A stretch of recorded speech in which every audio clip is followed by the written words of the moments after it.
రాష్ట్రంలో కూటమి ప్రభుత్వం రావణ కాష్ట చేస్తోందని మాజీ మంత్రి కాకాని గోవర్ధన్ రెడ్డి అన్నారు. ఆయన నెల్లూరు వేదాయపాలెం పోలీస్ స్టేషన్లో ఫిర్యాదు చేశారు. సిబిఐ క్లీన్ చిట్ ఇచ్చిన తర్వాత తిరుమల లడ్డూ వ్యవహారంలో ఊరి పేరు లేకుండా కొంతమంది కూటమి నాయకులు ఫ్లెక్సీలు ఏర్పాటు చేసి మాజీ ముఖ్యమంత్రి వైఎస్ జగన్మోహన్ రెడ్డి, మాజీ టీటీడీ చైర్మన్ వైవి సుబ్బారెడ్డిలను దోషులుగా చిత్రీకరించే ప్రయత్నం చేస్తున్నారని ఆయన ఆరోపించారు.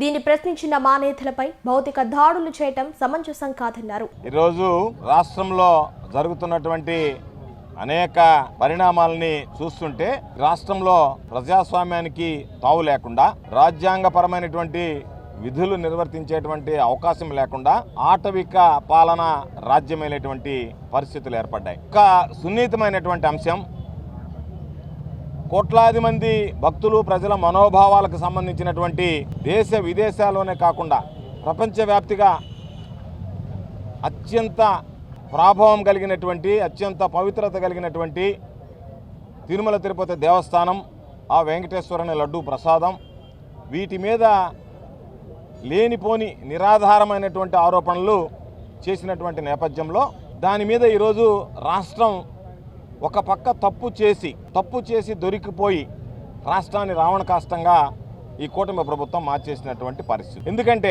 ఒక రాజ్యాంగ స్థానంలో ఉండేటువంటి కాన్స్టిట్యూషనల్ అథారిటీ, రాష్ట్రానికి ముఖ్యమంత్రిగా ఉండేటువంటి వ్యక్తి ఒక విషయాన్ని గురించి మాట్లాడేటప్పుడు కనీసం నిజానిజాలు తెలుసుకొని, వాస్తవాలని తెప్పించుకొని, వాటన్నిటిని పరిశీలించిన మీదట దాన్ని సంబంధించి నిర్ధారిస్తూ ఏదైనా మాట్లాడాలి. అనేక సందర్భాలలో రాజ్యాంగం మీద ప్రమాణం చేస్తాం, గోప్యత పాటిస్తామని చెప్పి వాటన్నిటికీ తిలోదకాలు ఇచ్చేసి ఏది పట్టించుకోకుండా సాక్షాత్తు ముఖ్యమంత్రిగా ఉన్నటువంటి చంద్రబాబు నాయుడు గారే తిరుమల తిరుపతి లడ్డూ ప్రసాదం విషయంలో నిరాధారమైనటువంటి ఆరోపణలు వేస్తూ గత ప్రభుత్వం మీద నిందలు మోపడం జరిగింది.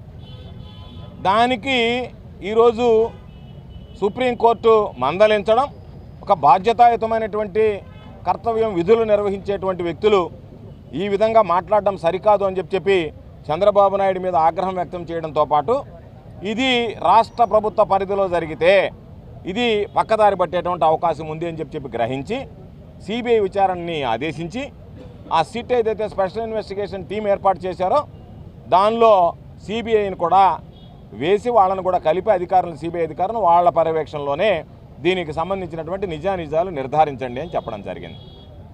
ఈరోజు సిట్ వచ్చిన తర్వాత రెండు ప్రతిష్టాత్మకమైనటువంటి జాతీయ స్థాయి సంస్థలైనటువంటి national dairy development board, national dairy research institute NDDB, ఎన్డీఆర్ఐకి సంబంధించినటువంటి ఆ ప్రయోగశాలల్లో ఆ నెయ్యిని ఏదైతే వీళ్ళు చెప్పారో జంతువుల కొవ్వు కలిసింది అని చెప్పి ఎనిమల్ ఫ్యాట్ ఉంది అని చెప్పని చంద్రబాబు నాయుడు గారు మాట్లాడారో, అదేవిధంగా దానికి సంబంధించి ఫిష్ ఆయిల్ ఉంది, పిగ్ ఫ్యాట్ ఉందని చెప్పి పవన్ కళ్యాణ్ గారు మాట్లాడారో, దాని మీదట వాళ్ళు ఆ ప్రయోగశాలలకు పంపించి పరీక్షిస్తే ఆ ల్యాబ్ రిపోర్ట్లు వచ్చాయి. ఆ ల్యాబ్ రిపోర్ట్లు ఏమని వచ్చాయి?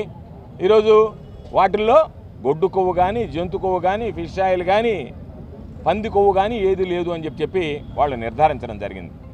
మీరు ఏదైతే వైఎస్ఆర్ కాంగ్రెస్ పార్టీకి సంబంధించి ఆ రోజు టీటీడీ మెంబర్లుగా ఉన్నటువంటి వాళ్ళ మీద, చైర్మన్లుగా వ్యవహరించినటువంటి వ్యక్తుల మీద, గత ప్రభుత్వం మీద మీరు చేసినటువంటి నిందారోపణలు, నిరాధారమైనటువంటి ఆరోపణలన్నీ అవాస్తవాలను తేలిసిన తర్వాత మీరు అబద్ధాలు మాట్లాడారు, భక్తులకు సంబంధించినటువంటి మనోభావాలు దెబ్బతీశారు, వాళ్ళ దృష్టి మరల్చడానికి ఈరోజు మా మీద దాన్ని నెట్టివేయడానికి ప్రయత్నం చేశారనేటువంటిది ఈరోజు మీరు ప్రయత్నం చేసిన తర్వాత ప్రజల్లోకి వెళ్ళి వివరించాల్సినటువంటి బాధ్యత వైఎస్ఆర్ కాంగ్రెస్ పార్టీకి సంబంధించినటువంటి ప్రతి నాయకుడి మీద, కార్యకర్త మీద ఉంది.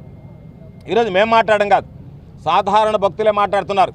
ఇంత దుర్భరమైనటువంటి పరిస్థితులు, దారుణమైనటువంటి పరిస్థితులు, ఎంతమంది మనోభావాలను ఈరోజు చంద్రబాబు నాయుడు, పవన్ కళ్యాణ్ మాట్లాడినటువంటి మాటల వల్ల గాయపడ్డాయి. కాబట్టి మీరు తప్పు చేసినటువంటి వాళ్ళు మొగుండి కొట్టి మగసాలకు ఎక్కినట్టుగా ఈరోజు మరలా మీరు దాడిని కొనసాగిస్తా, దానికి సంబంధించినటువంటి వాల్ పోస్టర్లు వేస్తా, దానికి సంబంధించినటువంటి ఫ్లెక్సీలు కడతా, ఇంకా మీ దాడి కొనసాగిస్తా, అబద్ధాన్ని నిజం చేయడానికి ప్రయత్నం చేస్తా. అందులో భాగంగా ఈరోజు మా వాళ్ళు వెళ్ళి, అయ్యా మీరు ఏ విధంగా ఫ్లెక్సీలు కడతారు ఇంత నిరాధారంగా, మీకు ఏమి హక్కు ఉంటే, ఏమి అధికారం ఉంటే జగన్మోహన్ రెడ్డి గారు, వైవి సుబ్బారెడ్డి గారు, భూమన కరుణాకర్ రెడ్డి గారి పేరుతో మీరు ఫ్లెక్సీలు కడతారు? కాబట్టి ఏమీ తప్పు చేయకపోయినా, వాళ్ళని ఎక్కడా ఛార్జ్షీట్లో వాళ్ళ మీద సంబంధించి వాళ్ళని దోషులుగా చూపకపోయినా, వాళ్ళ పాత్ర ఉందనేటువంటిది ఎక్కడా కూడా మెన్షన్ చేయకపోయినా, మీరు ఈరోజు వెళ్ళి మీకున్నటువంటి కక్ష సాధింపులో మీ ఆలోచన విధానం వాళ్ళ ముగ్గురిని దోషులుగా చిత్రీకరించాలా? కాబట్టి సిబిఐ చిత్రీకరించలేదు, కాబట్టి మేమే చిత్రీకరిస్తామన్నట్టుగా ఊరు పేరు లేనటువంటి వాళ్ళతో మీరు ఫ్లెక్సులు కడితే ఆ ఫ్లెక్సుల వాళ్ళకి గందరగోళం జరిగితే దాన్ని తీసేస్తే పోలీసులు వెళ్ళి అడ్డుకుంటారు. తీగిపోతే భక్తుల మనోభావాలు దెబ్బతున్నాయని చెప్తారు. ఈరోజు వైఎస్ఆర్ కాంగ్రెస్ పార్టీ తెలుగుదేశం పార్టీకి సంబంధించినటువంటి వ్యక్తులే కాదు, తెలుగుదేశం పార్టీ చేస్తున్నటువంటి విధానాల మీద భక్తులు సామాన్య మానవులు కూడా తిరగబడేటువంటి పరిస్థితి ఏర్పడింది. దానికి సంబంధించి అడిగితే ఇళ్ల మీద దాడులు చేస్తారా, ఇళ్ళు తగలబెడతారా, భౌతికంగా నిర్మూలిస్తారా, మా వాళ్ళ మీద హత్యాయత్నం చేస్తారా, అంటే మమ్మల్ని చంపేస్తారా, మమ్మల్ని అందరినీ భౌతికంగా నిర్మూలిస్తారా, అంటే మిమ్మల్ని ప్రశ్నిస్తే మీరు ఆలోచన చేసేది నోరు ఎత్తినటువంటి వాడిని గొంతు నక్కడమే కాకుండా శాశ్వతంగా చంపేస్తే ఇంకా వాళ్ళు మమ్మల్ని మాట్లాడేటువంటి వాళ్ళు ఉండరు, ప్రశ్నించే వాళ్ళు ఉండరు అనేటువంటి ఆలోచనతో ఉన్నారా? ఇది ఎక్కడైనా జరిగిందా? ఈ రాష్ట్రంలో ఎప్పుడైనా ఈ జంగిల్ రాజు ఉన్నప్పుడు జరుగుతుంది తప్ప ఎప్పుడైనా గతంలో ఇటువంటి పరిస్థితులు మనం చూసామా, ఏర్పడ్డాయా? అందుకనే ఈరోజు నేరుగా పోలీస్ స్టేషన్కి వెళ్ళాం. వీటన్నిటికీ కారణం చంద్రబాబు, ఈరోజు ఉన్నటువంటి ప్రభుత్వం. కాబట్టి ప్రభుత్వ పెద్దలే దగ్గరుండి ప్రోత్సహించి మా వాళ్ళందరినీ లోపల పెట్టి గేట్లు వేసి మీరు బయటకు రావద్దు అని చెప్పి బయట వ్యక్తులు తీసుకొచ్చి పెట్రోల్ బాంబులతో నిన్న జోగి రమేష్ గారు ఇల్లు దాడి చేశారు. మొన్న 6 గంటల సేపు బీభత్సం చేస్తే అసలు ఈ రాష్ట్రంలో పోలీసు వ్యవస్థ పనిచేస్తుందా? శాంతి భద్రతలు ఏ విధంగా అదుపు తప్పాయి? ఇప్పుడున్న ఈ రాష్ట్రంలో ఏదన్నా ఇళ్ల మీదకు పోయి పెట్రోల్ బాంబులు వేసి ఇల్లు తగలబెట్టినటువంటిది, కుటుంబ సభ్యులు ఉన్నప్పుడు కుటుంబ సభ్యుల మీద దాడి చేయడం, వాళ్ళ ముందే వాళ్ళని మేము చంపుతాము నిన్నని చెప్పడం, చెప్పులు మాట్లాడడం, మాట్లాడకూడనటువంటి పదజాలం దూషించడం, ఇవన్నీ కూడా ఎప్పుడు చూడలేదు. కాబట్టి అటువంటి ఒక విష సంస్కృతిని ఈరోజు కూటమి ప్రభుత్వం అధికారం వచ్చింది కదా అని చెప్పి వాటిలన్నింటిని కూడా ఈరోజు ప్రవేశపెట్టింది ఆంధ్ర రాష్ట్రంలో. ఆంధ్ర రాష్ట్రానికి పరిచయం చేసింది.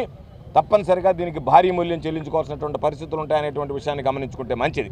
కాబట్టి అందుకనే ఈరోజు మేము అందరం కూడా శాంతియుతంగా ఈరోజు మేము ఒకటే చెప్తున్నాం, వైఎస్ఆర్ కాంగ్రెస్ పార్టీ ఒక శాంతియుతంగా ఉండాలి, ఒక పద్ధతి ప్రకారం ఉండాలనేటువంటి ఆలోచనతో.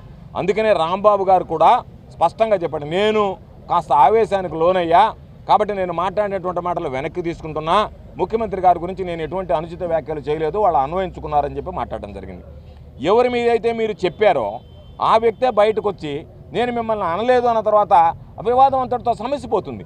లేదు మీరు అన్నారు, మీరు మమ్మల్ని అన్నారు, ముఖ్యమంత్రిని అన్నారని చెప్పంటే మీ ఉద్దేశం ఏంటంటే ఈరోజు లడ్డు విషయం ప్రజలకు తెలియకూడదు, లడ్డు విషయం భక్తులకు తెలియకూడదు, లడ్డు విషయంలో మీరు భ్రష్టు పట్టిపోయారు కాబట్టి దాని నుంచి బయటపడాలా, దాని నుంచి దారి మళ్లించాలా, దాని నుంచి దృష్టి మళ్లించాలా, డైవర్షన్ పాలిటిక్స్ చేయాలా, కాబట్టి ఇడు తగలబెట్టాలా, వాళ్ళ మీద దాడులు చేయాలా, దాని ద్వారా ఉన్నటువంటి అసలు విషయాన్ని పక్కదారి పట్టించాలనేటువంటి ఆలోచన. మీరు చేసేటువంటి ఆలోచన 2. ఎందుకంటే 2 తప్పులు చేశారు.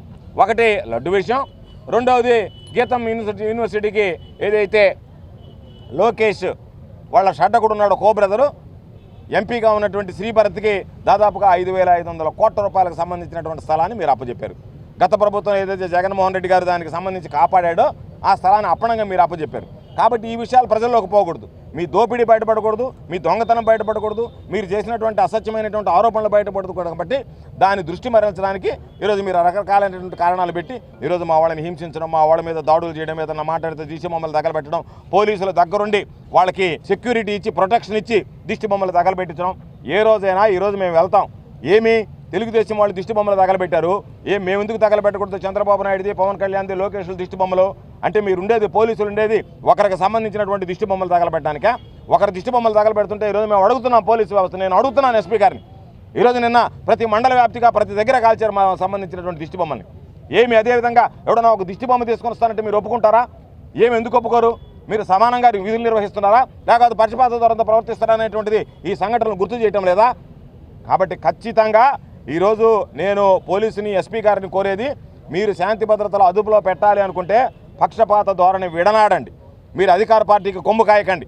అధికార పార్టీ వాళ్ళు ఏం చెప్తే దానికి జీ హుజూర్ అన్నట్టుగా వాళ్ళు చేసినటువంటి వాటిల్లో వాళ్ళ ఇష్ట ప్రకారం మేము నడుచుకుంటాం అనేటువంటి పరిస్థితి వస్తే అది ప్రజాస్వామ్యంలో వీలు కాదు. ప్రజలు తిరగబడ్డం ప్రారంభిస్తే బ్రిటిష్ పాలకులను తరిమి కొట్టినటువంటి దేశం గుర్తుంచుకోండి. కాబట్టి ప్రజల్లో ఆ చైతన్యం వస్తే, ప్రజల్లో అటువంటి రెవల్యూషన్ స్టార్ట్ అయితే, ఆ విప్లవం అనేటువంటిది స్టార్ట్ అయ్యి తిరుగుబాటు అనేటువంటిది కానీ ప్రారంభమైతే పోలీసులు చాలరు, వ్యవస్థ చాలదు. కాకపోతే కొంత ప్రాణ నష్టం జరిగితే జరగవచ్చేమో కానీ దానికి ఎవరం కూడా వైఎస్ఆర్ కాంగ్రెస్ పార్టీ సిద్ధంగా లేం. కాబట్టి వీటన్నిటిని దృష్టిలో పెట్టుకొని ఎప్పటికైనా మేము పోలీస్ ఎస్పీ గారిని అడిగేది, మేము ఇచ్చినటువంటి కంప్లైంట్లు ఏదైతే ఉన్నాయో వాటిని రిజిస్టర్ చేయండి, వాటి మీద విచారణ చేయండి, వెంటనే చర్యలు తీసుకోండి. ఆ ఫ్లెక్స్లు ఎవరు కట్టారు, దాన్ని ఎవరు కట్టించారు, దానికి ధన సహాయం ఎవరు చేశారు, దానికి ఎవరు పేర్లు వేశారు, ఎవరు ప్రోత్బలంతో ఆ ఫ్లెక్స్లు కట్టాయి, ఫ్లెక్స్లు కట్టినటువంటి వాళ్ళ మీద ఏం చర్యలు తీసుకున్నారు, అదేవిధంగా భవిష్యత్తులో ఇటువంటి ఫ్లెక్స్లు కట్టకుండా నిరాధారమైనటువంటి నిందలు వేయకుండా మా మీద లేనిపోయినటువంటి అసత్య ఆరోపణలతో ప్రచారాలు చేయకుండా ఉండడానికి మీరు భవిష్యత్తులో ఎటువంటి చర్యలు తీసుకుంటారనేటువంటి దాని మీద స్పష్టత ఉండాలని చెప్పి మేము ఈరోజు అడిగేవాడు లేడు అనుకుంటున్నారేమో. మేము అడగడానికి ఇబ్బంది ఏమి లేదు. మేము అడిగినా సరే చెవిటివాడి ముందు శంఖం వదిలినట్టుగా మీరు పెడచెమని పెడుతున్నారు కాబట్టి, పట్టించుకోవడం లేదు కాబట్టి ఈరోజు మేము పెద్దగా పోలీసుకి సంబంధించినటువంటి కాగితాలు ఇవ్వలే. అయినా సరే ఈరోజు మీరు చేస్తున్నటువంటి అన్యాయాలు అకృత్యాలు చూసిన తర్వాత నేరుగా వెళ్ళాం. పోలీసు స్టేషన్కి వెళ్ళి వేదాయపాలెం పోలీస్ స్టేషన్లో నేను, నాతో పాటు శాసనమండలి సభ్యులుగా ఉన్నటువంటి సోదరులు పర్వతిరెడ్డి చంద్రశేఖర్ రెడ్డి గారు, అదేవిధంగా మరొక సోదరుడు రూరల్ నియోజకవర్గ వైఎస్ఆర్ కాంగ్రెస్ పార్టీ ఇన్ఛార్జిగా ఉన్నటువంటి విజయ్ కుమార్ రెడ్డి గారు, మాకు సంబంధించినటువంటి స్థానిక సంస్థలకు సంబంధించినటువంటి కార్పొరేటర్లు, జడ్పీటీసీలు, మండల పరిషత్ అధ్యక్షులు, ఎంపీపీలు, స్థానికంగా ఉండేటువంటి వివిధ హోదాలో ఉండేటువంటి వైఎస్ఆర్ కాంగ్రెస్ పార్టీ నాయకులు, కార్యకర్తలు అందరం వీళ్ళు ఇచ్చాం. మేము డిమాండ్ చేస్తున్నాం, వెంటనే మేము ఇచ్చినటువంటి ఎఫ్ఐఆర్లను రిజిస్టర్ చేసి దాని మీద విచారణ జరిపించి ఎవరు దీనికి బాధ్యులైనటువంటిది గుర్తించి కఠినంగా శిక్షించాలని చెప్పడంతో పాటు చంద్రబాబు నాయుడు, పవన్ కళ్యాణ్, లోకేష్ ఏదైతే అసత్య ఆరోపణలు చేశారో పవిత్రమైనటువంటి లడ్డు ప్రసాదం మీద సాక్షాత్తు వెంకటేశ్వర స్వామి ఉన్నాడు కాబట్టి ఈరోజు నిజాలు బయటపెట్టాడు. నిజాలు ప్రజలకు తెలిసాయి, నిజాలు ఆయన భక్తులకు తెలిసాయి, భక్తులకు ఊరట లభించింది. కాకపోతే భక్తులకి తీవ్రమైనటువంటి మనోవేదన కలిగించినటువంటి వీళ్ళు ముగ్గురు, చంద్రబాబు నాయుడు, పవన్ కళ్యాణ్, నారా లోకేష్, దానితో పాటు రెచ్చిపోయినటువంటి మంత్రులు అందరూ కూడా బేషరతుగా భక్తులకు క్షమాపణ చెప్పాలి, చెంపలు వేసుకోవాలని చెప్పి డిమాండ్ చేస్తారు.